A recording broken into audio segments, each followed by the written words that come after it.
بسم اللہ الرحمن الرحیم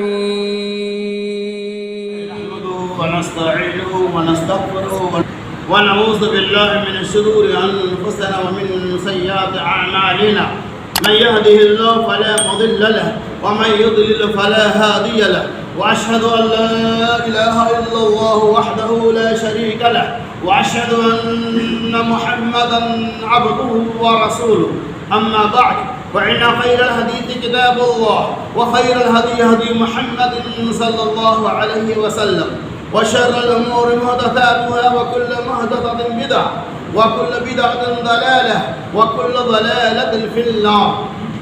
أعوذ بالله من الشيطان الرجيم. بسم الله الرحمن الرحيم. يا أيها الذين آمنوا اتقوا الله حق تقاته ولا تموتن إلا وأنتم مسلمون. وعن عبد الله بن عباس رضي الله عنهما قال كان رسول الله صلى الله عليه وسلم لا يفطر أيام البيض في حرج ولا سفر. وعن أبي هريرة رضي الله عنه قال قال رسول الله صلى الله عليه وسلم تورد الأعمال يوم الاثنين والخميس وأحب أن يعرض العمل على صائم. رواه الترمذي. ہر قسم کی حمد و تعریف اللہ تبارک و تعالی کے لیے ہے، جس رب العالمین کی توفیق اور بے انتہا فضل و کرم کی بنا بری رمضان مبارک کے روزوں کو ہم نے مکمل کیا. اس کے بعد شوال المکرم کے 6 روزے کا بھی مسئلہ ہے. الحمدللہ کچھ لوگ رکھ لیے ہوں گے، کچھ لوگ رکھنے والے ہوں گے. اللہ سے دعا کیجیے اللہ تبارک و تعالی ان تمام روزوں کو شرف قبولیت سے نواز کر ہمارے لیے آپ کے لیے نجات کا ذریعہ بنائے. آمین یا رب العالمین. میرے دوستوں، بزرگوں کے ساتھیوں، رمضان مبارک کے روزے ختم ہو جانے کے بعد عام طور پہ ذہن و دماغ میں یہ تصورات ہیں کہ روزہ ہی ختم ہو گیا، رمضان کا مہینہ سے ختم ہوا تھا، ورنہ رمضان کے علاوہ بھی بہت سارے مواقع اور بہت ساری ایسی جگہ ہیں جہاں اللہ کے نبی صلی اللہ علیہ وسلم نے امت کو روزے کا اہتمام کرنے کا حکم دیا. رمضان کے روزہ فرض، اس کے علاوہ بھی بہت سارے روزے ہیں جسے ہم چاہے تو رکھیں گے. اللہ تبارک و تعالیٰ کے یہاں ہمیں اس کا بہت ہی زیادہ اجر و ثواب ملے گا. تو گویا کہ بتانا یہ کہ رمضان کے علاوہ بھی روزے ہیں. جس طرح سے رمضان کے بعد عام طور پہ ہماری تساہل یہ سستی ہے کہ نماز سے، صدقہ و خیرات سے، عطیات سے اور دیگر لین دین سے، ہمدردی سے، وفاداری سے اپنے آپ کو نجات سمجھتے، یہ غلط ہے. جس طرح سے ہمدردی، وفاداری، ایمانداری، سچائی، صداقت کو آپ نے رمضان میں پکڑا تھا، ویسے عام دنوں کے اندر ہمیں اس کا اہتمام کرنا چاہیے. اللہ تبارک و تعالیٰ نے فرمایا یا ایھا الذین آمنوا اتقوا اللہ حق تقاتہ ولا تموتن الا وانتم مسلمون. اے ایمان والو، یا ایھا الذین آمنوا اتقوا اللہ، اے ایمان والو اللہ سے ڈرو. حق تقاتہ، جیسا کہ اللہ سے ڈرنے کا حق ہے. ولا تموتن الا وانتم مسلمون، اور تم نہ مرو اس حال میں کہ مسلمان ہو کر. یعنی اللہ تبارک و تعالیٰ ایمان والوں سے خطاب کرتا ہے کہ ایمان کی حالت میں ہی تمہاری موت ہو. زندگی جس طرح سے ہماری ایمان کی حالت میں گزرتی ہے، اللہ تبارک و تعالیٰ سے ہم یہ بھی دعا کریں کہ ہمارا خاتمہ بھی بالخیر ہو، ایمان کی حالت میں ہی خاتمہ ہو. جو لوگ ایمان والے ہیں ایسے لوگوں سے اللہ تبارک و تعالیٰ خطاب کرتا ہے. اور یقین مانو اسلام کی جتنی بھی بنیادی باتیں ہیں ان تمام باتوں کا خطاب مخاطب ایمان والے ہیں. وہ اللہ تبارک و تعالیٰ سے دعا کر اللہ تعالیٰ ہماری موت خاتمہ بالخیر ہو، ایمان کی حالت میں. تو ہم نے جو بھی عبادت کی، روزے رکھے، ان ساری چیزوں کا تعلق ایمان سے ہی ہے. تو میں یہ بتا رہا تھا رمضان کے علاوہ بھی روزے ہیں بہت سارے مقامات جس کی میں وضاحت کروں گا انشاءاللہ. سن لیجیے آپ، جیسا کہ آپ نے سنا ہوگا شوال کے 6 روزے، اس کے علاوہ عرفہ کے روزے، عاشورہ کے روزے، ایام 20 کے روزے، اور ہر جمعرات اور سوموار کے دن کے روزے وغیرہ وغیرہ. ایسے مقامات ہیں جہاں اللہ کے نبی صلی اللہ علیہ وسلم سے روزے کا ثبوت ہے. اور کچھ ایسے بھی مقامات ہیں جہاں اللہ کے نبی صلی اللہ علیہ وسلم نے امت کو روزہ رکھنے سے بھی منع فرمایا ہے۔ تو میں اس بات کی وضاحت کروں گا انشاءاللہ کہ کن کن مقامات، کن کن موقعوں سے ہم روزہ رکھیں گے اور کن کن مواقع سے ہم روزہ نہیں رکھیں گے۔ نمبر 1، حضرت عبداللہ بن عباس رضی اللہ تعالی عنہ کہتے ہیں اللہ کے نبی صلی اللہ علیہ وسلم ایام البیس، یعنی آپ صلی اللہ علیہ وسلم حالت سفر کے اندر ہوتے تب بھی، حالت حضر میں ہوتے تب بھی، یعنی گھر میں ہوتے تب بھی ایام 20 کے روزوں کو ترک نہیں کرتے۔ ایام 20 کا مطلب ہوتا ہے 13، 14، 15، یعنی 3 روزہ آپ صلی اللہ علیہ وسلم ہر مہینے میں رکھا کرتے ہیں۔ اس لیے کہ 3 روزے کا بھی ہمیں آپ کو اہتمام کرنا چاہیے۔ اور چلیے اللہ حضرت ابو ہریرہ رضی اللہ تعالی عنہ کہتے ہیں اللہ کے نبی صلی اللہ علیہ وسلم قرب الاعمال، اللہ تبارک و تعالی تک اعمال کو پہنچایا جاتا یوم الاثنین والخمیس، سوموار کے دن اور جمعرات کے دن۔ وَأُحِبُّ أَن تُعْرَضَ عَمَلِي أَنَا صَائِمٌ، میں اس بات کو پسند کرتا ہوں کہ میرے اعمال کو بھی اللہ تبارک و تعالی حالت روزہ میں، اللہ تبارک و تعالی تک حالت روزہ میں پہنچا دیں گے۔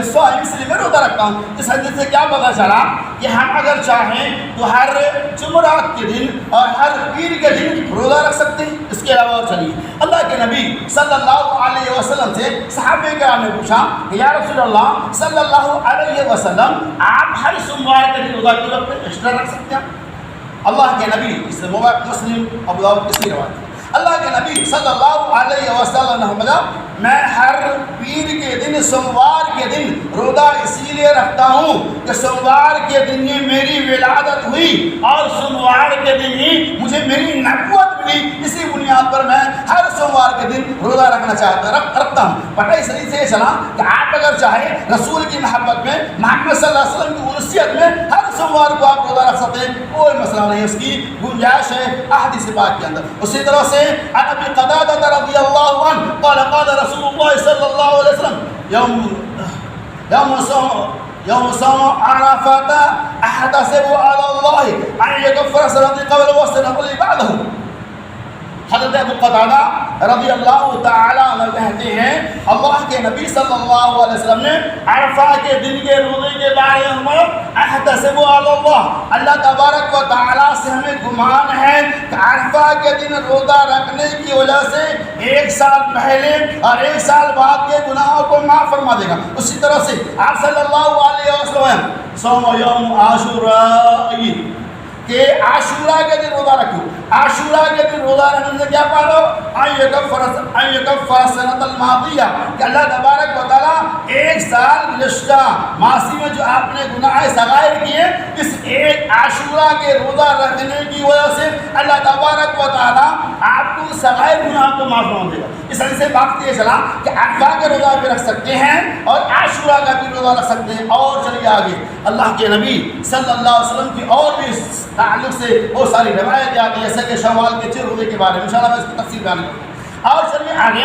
کہ کچھ ایسے مواقع ہیں جہاں آپ روزہ نہیں رکھ سکتے۔ اللہ کے نبی صلی اللہ علیہ وسلم نے ارشاد کیا کہ عیدین کے دن روزہ رکھنا حرام، یعنی عید الفطر اور عید الاضحیٰ کے دن آپ روزہ نہیں رکھ سکتے۔ اسی طرح سے اللہ کے نبی صلی اللہ علیہ وسلم ایام التشریق کے دنوں میں روزہ رکھنا حرام ہے۔ ایام التشریق مطلب 10، 11 اور 12، 11، 12، 13 ان 3 دنوں کا 11، 12، 13 ان 3 دنوں کے اندر اللہ کے نبی صلی اللہ علیہ وسلم نے امت کو روزہ، نوافل روزے کا اہتمام کرنے سے منع فرمایا۔ کیا پتہ چلا کہ سال میں 5 ایسے دن ہیں جس میں روزہ رکھنا حرام ہے۔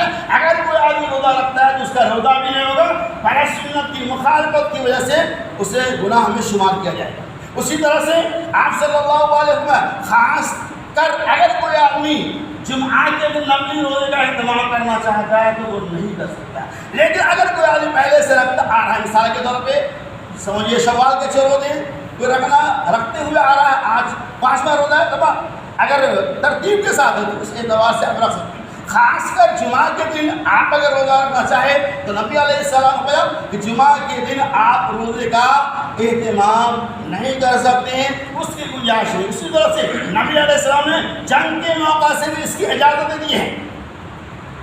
حالانکہ جنگ کے موقع پر فرض روزے بھی آپ چاہے تو ترک کر سکتے ہیں اور چاہے تو رکھ سکتے ہیں، نوافل کی بات کو چھوڑ. بہرحال جنگ کے موقع سے روزے کا اہتمام نہیں کرنا. اگر فرض روزہ بھی رکھتے ہیں تو آپ کے اختیار ہے، اگر قوت وہاں آپ کے اندر ہے تو رکھ سکتے ہیں، نہیں تو توڑنے کی کوئی حرض نہیں ہے، بعد میں اس کی قضا کریں گے.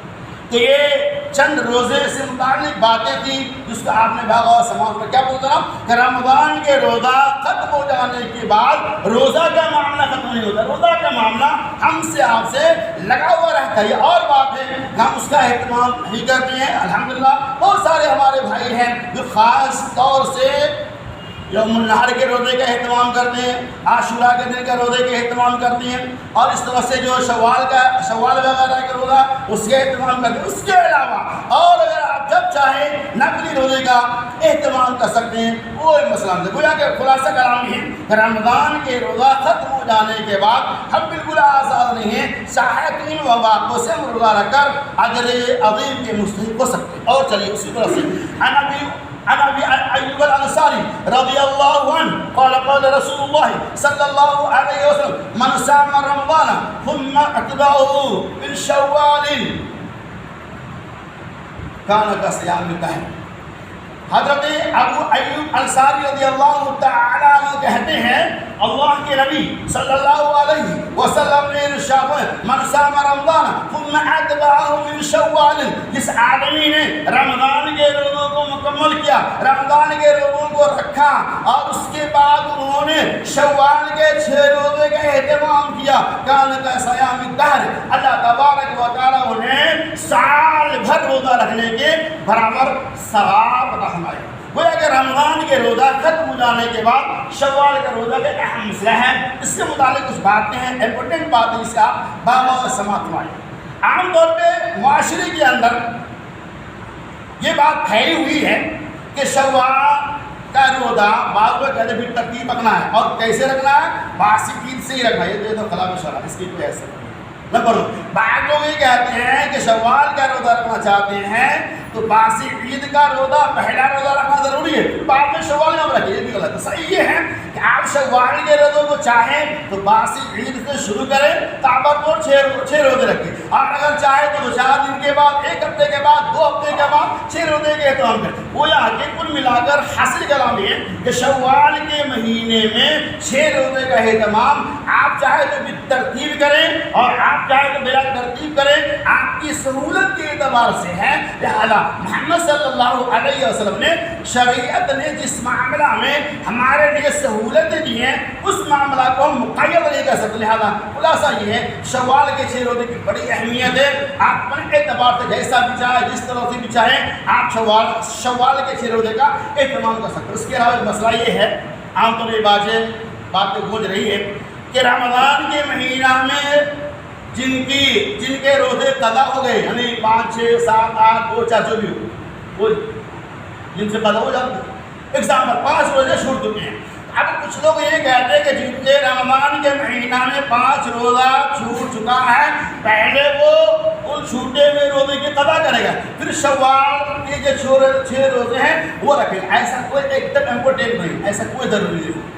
میں نے جہاں تک مطالعہ کیا، میں نے دیکھا، میں نے کئی لوگوں کے بارے میں ریسرچ بھی کیا.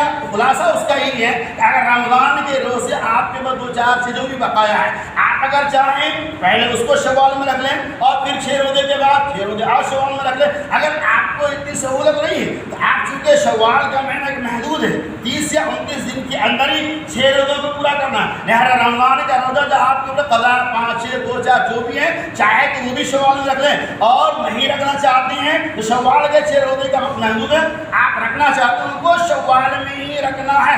اور رمضان کے روزے کی قضا کے لیے آپ کے پاس 1 سال کا 11 مہینے کا ٹوٹل اسباب آپ کو دلیل اس طرف سے. ماں عائشہ رضی اللہ تعالی عنہ کہتی ہیں کہ ہم لوگ عہد نبوی میں، یعنی نبی صلی اللہ علیہ وسلم کی موجودگی میں رمضان کے جو روزے قضا ہو آیا کرتے ہیں، یعنی اور کیوں ہو سکتے ہیں، بہت تفصیل میں جانے کی ضرورت پڑی ہے. ان روزوں کو ہم لوگ شعبان کے مہینہ میں پورا کرتے ہیں. کیا پتہ چلا کہ اگر رمضان کے روزہ آپ کے اوپر باقی ہے تو لاسٹ پیریڈ شعبان کے اندر بھی آپ اس کی قضا کر سکتے ہیں. یہ کئی روایتیں سننے میں آئی ہے. کیا پتہ چلا کہ رمضان کے جو قضا روزے ہیں آپ چاہے تو شوال میں رکھ لیں، چاہے تو شوال کے بعد رکھیں، اور اگر چاہے تو آپ شعبان میں بھی رمضان کے چھپے روزے کی قضا آپ کر سکتے ہیں۔ اب اتنی سہولت اسلام نے کیوں دیا؟ تاکہ ہمارے لیے آسانیاں پیدا کی جائے اور مشکلات۔ خلاصہ کلام یہ ہے کہ جن لوگوں کے نظریات یہ ہیں کہ رمضان کے روزے کو پہلے قضا کرنا ہے پھر شوال کے روزہ رکھنا، تو یہ تطبیق صحیح نہیں۔ اگر ایسا ممکن ہے کہ آپ رمضان کے جو 4-6 روزے وہ بھی قضا کر لیں، شوال میں رکھ لیں، اور یہ 6 روزے وہ بھی رکھ لیں، کوئی مسئلہ نہیں۔ لیکن اگر آپ رمضان کے قضا روزہ رکھ لیے اور شوال کو روزہ چھوڑ دیتے ہیں، شوال کے روزے سے محروم ہو جائیں گے، لیکن شوال کا روزہ رکھتے ہیں اور جو روزہ باقی ہے آپ کے رمضان کے، آپ رمضان کے ختم ہونے کے بعد 4 مہینے کے بعد شعبان تک ادا کر سکتے ہیں۔ اللہ سے دعا کہ اللہ تبارک و تعالیٰ ہمیں اور آپ کو تمام مسلمانوں کو ان تمام باتوں کو سمجھ کر اس کے اوپر عمل کرنے کی توفیق عطا فرمائے۔ اللہ سے دعا کہ اللہ تبارک و تعالیٰ ہم نے جیسی اپنی اشتیاق مندی کا اظہار رمضان کے مہینے میں کیا، اللہ ہمیں ویسی اشتیاق مندی کا اظہار 11 مہینے کے اندر بھی دین سے لگاؤ رکھنے کے ساتھ ساتھ کرنے کی توفیق رفیق رحمائے۔ اے اللہ جس طرح سے ہم نے رمضان کے فرائض کو ادا کیا روزے کی شکل میں، اے اللہ جو نوافل روزے ہیں جس کا بھی تذکرہ کیا، اے اللہ ہمیں ان تمام روزوں کا بھی اہتمام کرنے کی توفیق عطا فرما۔ اے رب العالمین ہم گناہگار ہیں، سیاہکار ہیں، اے اللہ تیری رحمت کے طلبگار ہیں۔ آج پوری دنیا میں مسلمان بے چین ہیں، اے اللہ آج پوری دنیا کے اندر سے انسانیت نام کا نام و نشان مٹ چکا ہے۔ اے اللہ اسلام اور مسلمانوں کے خلاف ساری صہیونی طاقتیں، ساری یہودی سازشیں ایک مرمہ میں اکٹھا ہو چکی ہے۔ اے اللہ مسلمانوں کے اندر بھی اسلامی اتحاد اتفاق پیدا کر دے۔ اے اللہ فلسطینی مسلمانوں کے خلاف، مسجد اقصیٰ کے خلاف، اسرائیلیوں کی طرف سے یہودیوں کی طرف سے اور مذہب اسلام کے خلاف جتنے بھی لوگوں کی طرف سے ناپاک سازشیں چل رہی ہے، اے اللہ ان کے تمام ناپاک سازشوں کو، اے اللہ ان کے تمام منصوبات کو ہلاک و برباد کر دے۔ اے اللہ یہ مسجد اقصیٰ تیرا ہے، اے اللہ جس طرح سے تو نے مسجد حرام کی عبادت، بیت اللہ شریف کی عبادت ایک ابابیل سے کر لیا تھا، اے اللہ اتنا بڑا ہاتھی جس سے اس زمانے میں دنیا میں کوئی اور طاقتور میزائل نہیں تھا، ان اصحاب فیل والوں نے سب سے بڑی طاقت ہاتھی کا استعمال کیا، اس زمانے میں سب سے بڑی طاقت تھی۔ اے اللہ سب سے بڑی طاقت کو تو نے ایک ابابیل کی شکل میں نصف و نابود کر دیا۔ اے اللہ ہم گناہگار ہیں، اے اللہ ہم سیاہکار ہیں، اپنی فلسطینی بھائیوں کے لیے، اپنی مسجد اقصیٰ کی حفاظت کے لیے اے اللہ رو رو کر دعا کر رہے ہیں۔ اے اللہ غیب سے تو اعانت فرما، اے اللہ غیب سے تو ان کی مدد فرما، اے اللہ تو ہی مدد کرنے والا ہے، اے اللہ تو ہی مشکل کشا ہے، اے اللہ تو ہی حاجت روا ہے، اے اللہ تیرے علاوہ ہمارا کوئی معین و مددگار نہیں۔ اے اللہ صرف اور صرف ساری زمینیں ہمیں اگر کسی ذات سے وابستہ ہے وہ رب العالمین احکم الحاکمین ہے۔ اے اللہ تو ہی اپنے تمام دنیا کے تمام مساجدوں کی حفاظت کرنے والا ہے، اللہ تو اکیلا ذات ہے۔ اے اللہ تمام مسجدوں کی عبادت کے ساتھ خاص طور سے فی الوقت اے اللہ مسجد اقصیٰ بیت المقدس کی حفاظت کی فرما۔ اے اللہ مسلمانوں کی زبان سے نکلی ہوئی آؤ فگا، اے اللہ اس دعا کو تو قبول ہمارے۔ اے رب العالمین ہم مسلمان نہتے ہیں اے اللہ، لیکن پھر بھی ہم تیرے رحمت کے طلبگار ہیں۔ اے اللہ ہم پھر دعا کو کرتے ہیں کہ اللہ فلسطین کے خلاف دنیا میں اس اسرائیل کے اندر ہی نہیں، فلسطین کے خلاف، مسلمانوں کے خلاف، اسلام کے خلاف دنیا میں جہاں بھی ناپاک سازشیں ہو رہی ہیں، ناپاک منصوبہ بندیاں ہو رہی ہیں، اے اللہ ان کے تمام منصوبات، ان کے تمام ناپاک سازشوں کو نست و نابود کر دے، ویسے ہی جیسے فرعون کے سارے لشکروں کو تنگے نیل کے اندر غرقاب کر دیا۔ اے اللہ تو ہی موسیٰ کلیم اللہ جیسے شخصیت کو فرعون سے مقابلے کے لیے پیدا کرنے والا ہے۔ اے اللہ تیری لاٹھی میں آواز نہیں ہے، اے رب العالمین پھر دعا کر دے اللہ ہمارے فلسطینی بھائیوں کے پر رحم کرم کر دے۔ اے اللہ جہاں بھی مسلمانوں کے خلاف اس طرح کی ناپاک سازشیں ہو رہی ہے ان کی تمام سازشوں کو تباہ و برباد کر دے۔ اے اللہ جب تو دنیا میں زندہ رہنا چاہتے اسلام پر زندہ رہ، جب بھی ہمارا خاتمہ بخیر ہو۔